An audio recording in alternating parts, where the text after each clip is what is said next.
ஒரு விஷயம் தெரிஞ்சுக்கோங்க, பரிகாரத்தில் சிறந்த பரிகாரம் என்னவென்றால் அனுபவித்து கிடப்பதுதான். கர்மாவை அனுபவிக்கணும்.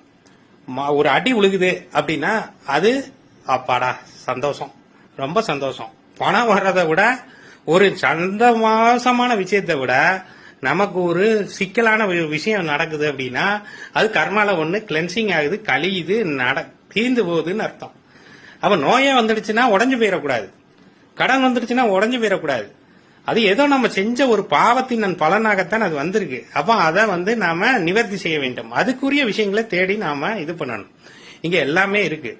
கடவுள் வழிபாடு நமக்கு நிறைய விஷயங்களை சொல்லிக் கொடுக்குது. இறைவனை வழிபடுங்கள். கண்டிப்பாக இறைவன் துணை இருந்தாலே போதும், எந்த விஷயத்தை வேணா ஜெயிக்கலாம், கர்மாவை ஜெயிக்கலாம்.